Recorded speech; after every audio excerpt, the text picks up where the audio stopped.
Hello folks, I'm Alex, this is Alex Unabridged, and this is my wrap up for February.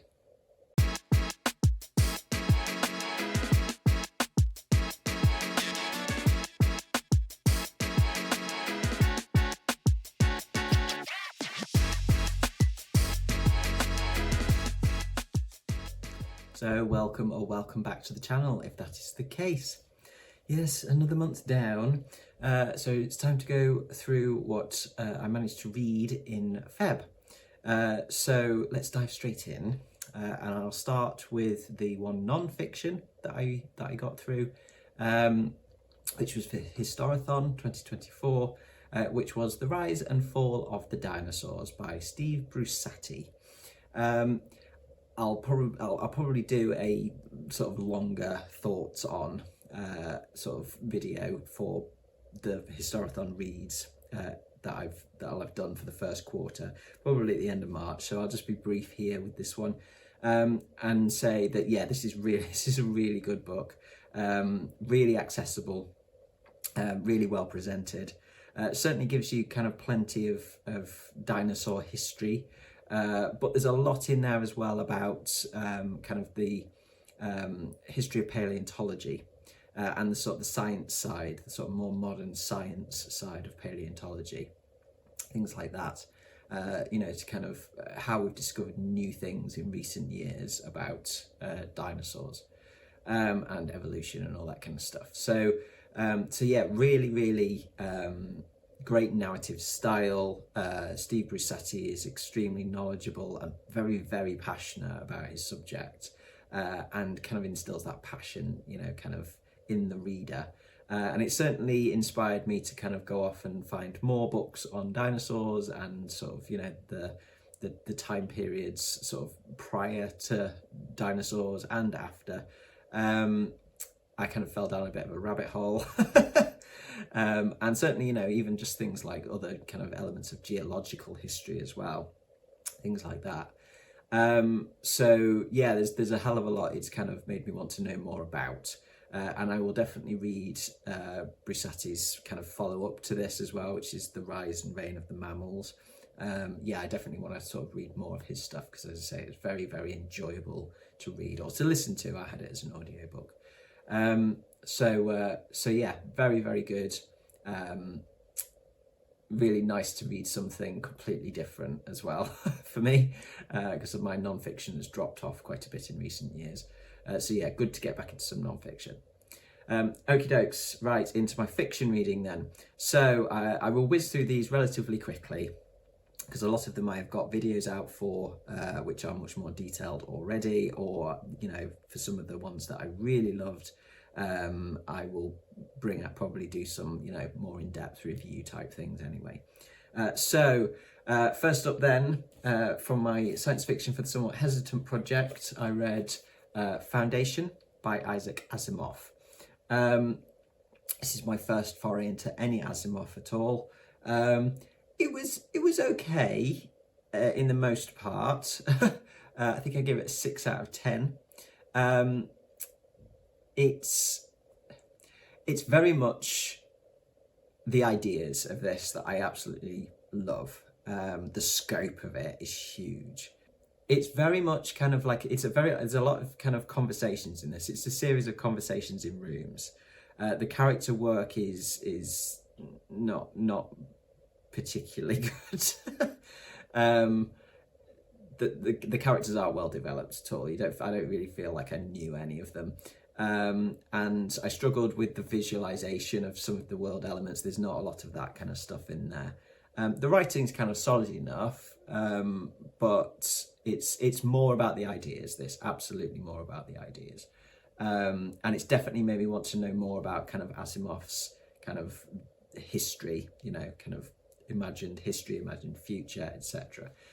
So I'm definitely going to continue on with the Foundation series, and I am going to go back and read I, Robot and the Robot series and stuff like that, and because I want to know this timeline, I want to explore this timeline, because that's what really interests me with this.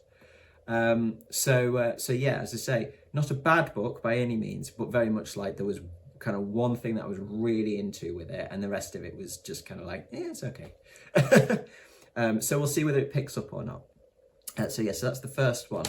Then I read, again for the science fiction, for the Somewhat Hesitant project, Childhood's End by Arthur C. Clarke. And this one I loved, absolutely loved. This one was a 9 out of 10 and a 5-star read on Storygraph. This one is still making me think. This one, again, it's huge ideas in this, lots of them, lots of different ideas, lots of stuff regarding sort of utopias and sort of this sort of sociology around that, some quite mind-bendy philosophical kind of stuff as well. You know, this starts with giant spacecraft coming to Earth and hovering over the major cities, and the alien race essentially imposing a utopia on Earth. And then it kind of like it kind of goes from there, but there's a lot going on in this one. The characters, although they're not massively well developed, they are they're very relatable, they're very likable. They feel very human. It feels like a very human book, this one. There are some fantastic reveals and twists in it. It is a classic for a reason, this one, I think, and I'm very much looking forward to reading some more Clarke in only a couple of months, really, when I do 2001: A Space Odyssey as part of the project. But I will go and read more Clarke, you know, outside of that as well. Like a Rendezvous with Rama is probably going to be my next one. So yeah, absolutely loved it. We'll be surprised if that doesn't make the running for my top 10 books of the year. I know we're only in February, but yeah, absolutely adored it. Really, really good. Okay, next up then, we've got 3 that I read for the GARBAUGUST Wasted Weekend, which was the middle of February. Again, I've got a video up detailing these already, so I won't linger on these, but I read the Methaladon, which is what you'd expect it to be. It is the story of a giant prehistoric shark monster, a megalodon, that swallows a submarine full of drugs. It's being transported by a drug baron, and yeah, goes crazy. Basically, it's as mad as you think it would be. It's very, very, very trashy. It was a good, short, punchy little story. It was good fun, really good fun. I think I gave that a 6.5 out of 10. Then I read Wasteland Warlords, which was an audiobook on Audible Plus catalogue.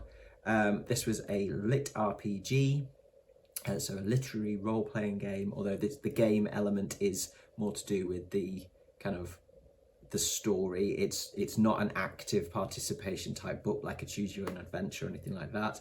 It's kind of uses video game elements like mechanics, that kind of stuff, you know, kind of tropes essentially, and brings that into kind of the world of the novel, and the characters within it are the ones kind of playing the game, if you like. But yeah, this one was kind of a fantasy / sci-fi type thing, where a game world has kind of bled through into our world, essentially, in America.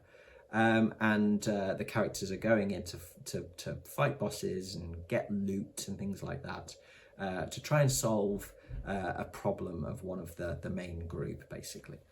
Again, really good fun, funny, silly, really silly, but with a really nice emotional core to it as well. It had all the things you'd expect really from a video game kind of world, but it didn't overstay its welcome in terms of things like the stats, stuff like that you get with video game RPGs, etc. So yeah, just again another really good fun one. It was my first lit RPG, and I will definitely go back to this series. There's a lot of them on Audible Plus catalogue, so I will certainly return to these when it comes around to GARBAUGUST, full fat GARBAUGUST in the summer, and I gave that a 7 out of 10. Then the final one I read for that was for GARBAUGUST was Horror of the Blood Devils by Tim Curran, or Curran. This I really enjoyed as well. All of these, you know, were very good fun.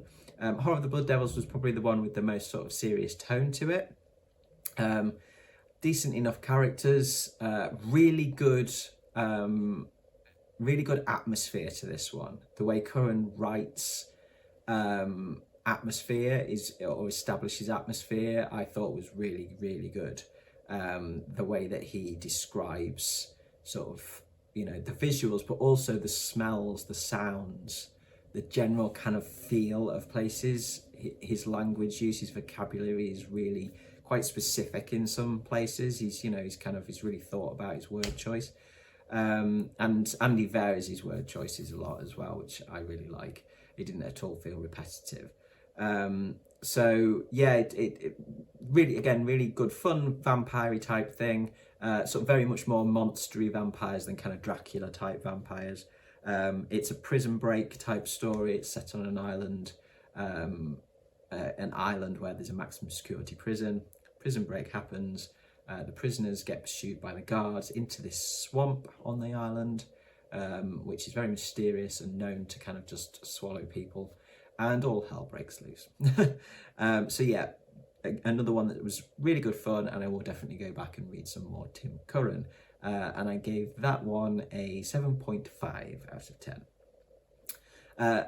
Then we got to a couple of Andy Weir novels, because my month with my project to read some more stuff by authors that I've only read a little bit of so far. It was the turn of Andy Weir this month. So I read The Martian first off, which I really enjoyed. I knew the film quite well beforehand, and so I think perhaps the impact of it was lessened slightly, but it was still a really good read. It was a 7.5 out of 10, and I gave it a 4-star on Storygraph because I do think that I would read it again, and I will always it will always be a fun read. I appreciated how the science was presented. It was fun, it was accessible, it was interesting, and it's another one where, you know, Andy Weir seems to do that kind of, you know, lone astronauts stuck in space, having to survive, having to solve problems, the puzzle box of sort of science fiction story. That, you know, from Project Hail Mary, which is one of my favourite books, that's the one that I had read. That's the sort of the same sort of style of plot in terms of that kind of puzzle box, and I think he does that extremely well. So yeah, The Martian, I thought the book was better than the film, generally speaking, and yeah, as I say, I would read it again. Really enjoyed it. The other one that I read of Andy Weir's was Artemis, which unfortunately I didn't really enjoy. I gave that a 4.5 out of 10, and that goes on Storygraph as a 2-star. Yeah, I didn't connect with the characters in that at all. The science just kind of felt a bit boring. It's set on the moon, in Artemis, which is the only lunar city, and it's basically kind of a heist sort of style story. But it just didn't work for me at all. I felt that it was like the drop in writing quality from The Martian and Project Hail Mary was quite noticeable. It wasn't funny. It was trying to be, but the humour did not land for me, particularly in this one. Whereas in the other two that I've read of Weir's, the humour absolutely lands for me. But yeah, it was disappointing. It was really disappointing, unfortunately, based on the fact that I'd had such a good time with the other two of his that I'd read. But yeah, you can't win them all. So yeah, that one was the most disappointing of the month, I would say. Okay then, into the other stuff then. I didn't get to my digging through the trash pick out of my trash bin, which was Surviving the Evacuation, London. Mainly because I just kind of like trashed myself out a little bit with the Wasted Weekend, and I had I was a bit slumpy, at the beginning of February, so I was a little bit behind on stuff anyway. So that was the one that I chose to just leave to the side. So I'll come back to that. It's there, it's ready for like GARBAUGUST in the summer, or, you know, another event at some point soon. So, you know, I'll come back to it at some point. Okay, then next up was the Wheel of Choice pick, which was Different Seasons, Stephen King's collection of novellas. I haven't quite finished this. I am on the last story at the moment. So I will come back to this one and probably do a full review on it, because it's a difficult one to talk about briefly anyway, because there are 4 quite substantial stories in this. You know, it's like, it was a nearly 20-hour long audiobook. I've probably got an hour and a half, maybe something like that, a bit left. And yeah, there are 4 quite different and quite substantial stories in it. So I kind of feel like it probably deserves, you know, a video to itself, because I have been really enjoying it. That's what I'll say. I'm not rating it yet because I've still got to finish it, but I have really enjoyed it. But I did have to put it down for quite some time when I was in the second story, Apt Pupil, because there was some animal cruelty in that was just too much for me at that time. At that point when I was reading it, I was just not in the right frame of mind to be able to deal with that. That's one of the things that I struggle with in horror, is the animal cruelty. And there was some stuff in that, I mean, not just that, I mean, that story in particular is very chilling, I found. But yeah, I just kind of, I put it down for a bit, and then it took me quite a while to get back to it. So I was like right at the end of the month when I was coming back to it. So as I say, I'm nearly done with it, but I will probably do that as a separate video at some point during the month when I finish the last bit off. Okay then, next up we've got this one, The Invention of Hugo Cabret by Brian Selznick. This is joyous. This is such a beautiful book. This was very, very charming, very compelling reading,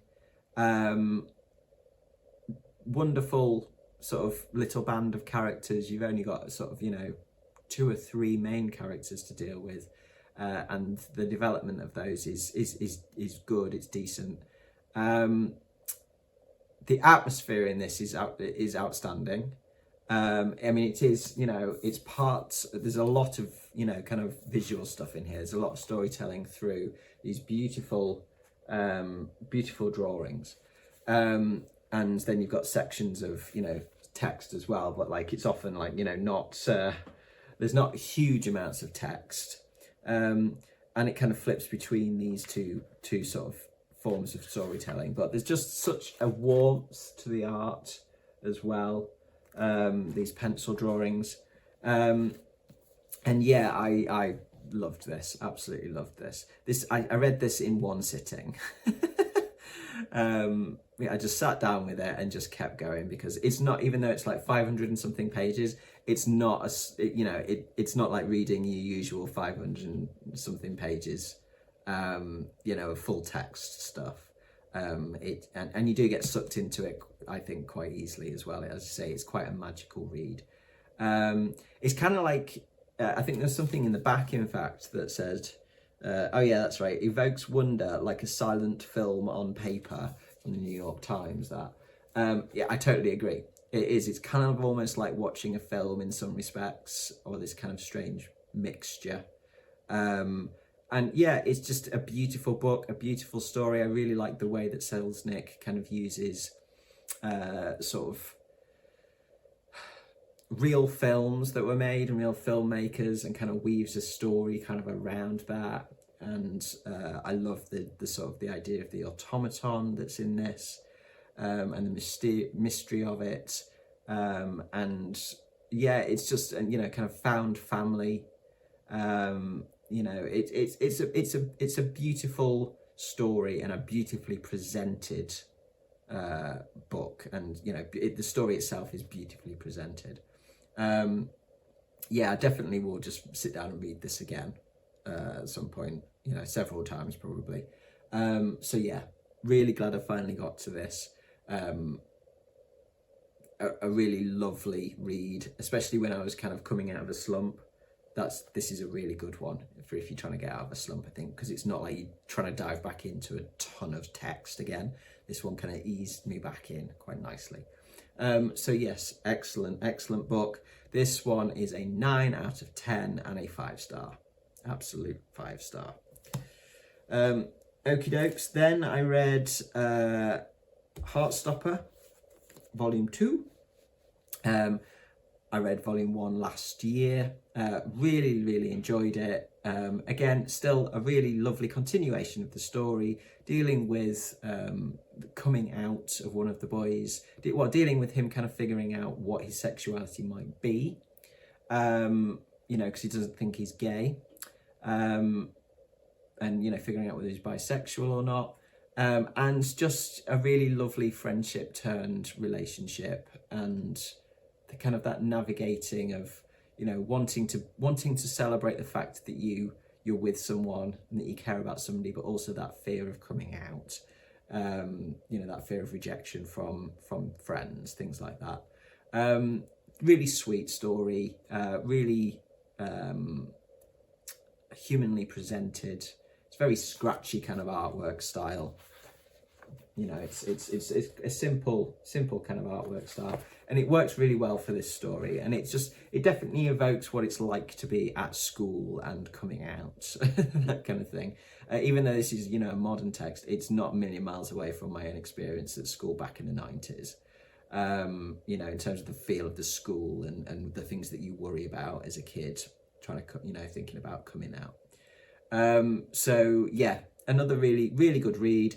This one I gave an 8 out of 10 to, and this will go on Storygraph as a 4-star. Okie dokes. The last one then that I got through is Lanny by Max Porter. And I've saved the best till last, I think. This is my book of the month. Despite the fact I've got a couple of others that got, you know, 9s out of 10s and 5-star reads, this one, I'm going to do a separate video on this because I want to kind of talk more about the language and the format and things like that, and this video will run too long if I get into that here. But this is such a beautiful book. This is absolutely my kind of thing. This is the sort of book where I read this and I'm in awe of Max Porter and what he's been able to kind of create in terms of, for me, for the kind of the emotional response and, you know, the kind of respect the creativity of it. But it's also the sort of book where I've got that little bit of jealousy in terms of, wow, yeah, I'd love to be able to write something like this. Yeah. And there's no reason why I can't aim for that. But yeah, just absolutely beautiful book. Kind of a mixture of folk tale, coming of age almost, you know, kind of story of being, you know, kind of an outsider, a bit odd. It looks at lots of different things, really, and it's told in a very interesting format. As I say, I'm gonna do a separate video on this because I want to go into this a little bit more. It's also one where I'll have to think carefully about how I don't include spoilers in it, but I'll still kind of talk about what I want to talk about with it. So that will come soonish, probably next weekend, I should think. So yeah, but absolutely phenomenal for me. This is absolutely up my street. It's like, I know I've said before, I love Robert Macfarlane, and Robert Macfarlane, you know, predominantly non-fiction, but he has written some fiction stuff as well, like Ness, which I really loved as well. That was in my top 10 books of last year. This has a similar kind of feel to it for me, but I think it's even more accessible in some respects, or even more accessible. There's so much humour to this. There's so much humanity in it. There's so much warmth in it. But there's darkness as well. There's some actual, you know, proper tension and darkness, and, you know, kind of creepiness to it as well. It's really, really well done. And I'm absolutely getting Max Porter's other book that I know of anyway. I mean, he may have written more, but certainly Grief is the Thing with Feathers. Grief is the Thing with Feathers. That's, for some reason, that's really hard for me to say. That I'm absolutely buying with either, or putting on my birthday list or what have you, because yeah, impressive, really, really impressive.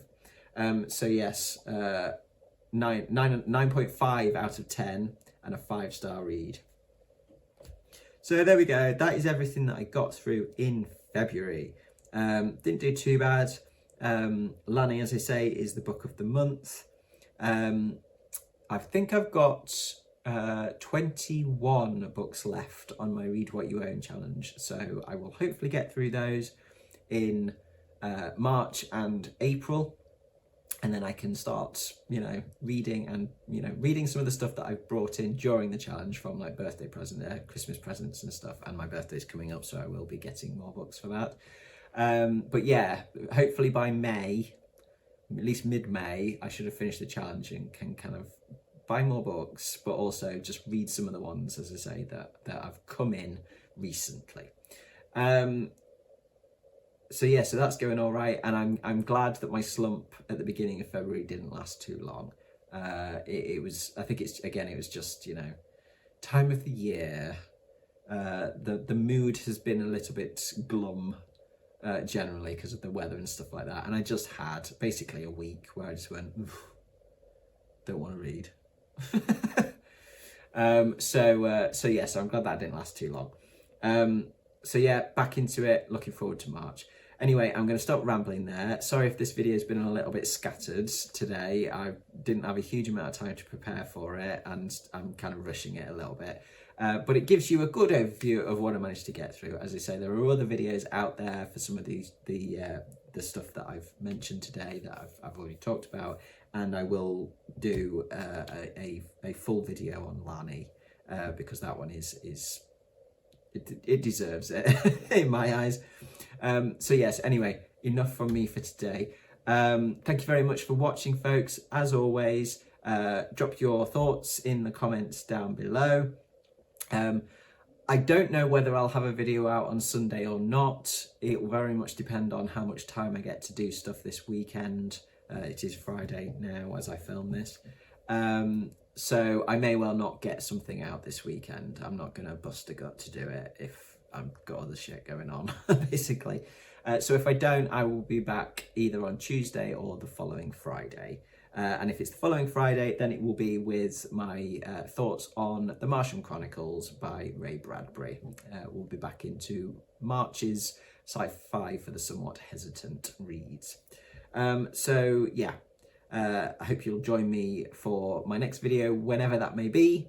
But from me, for now, that's ta-ra.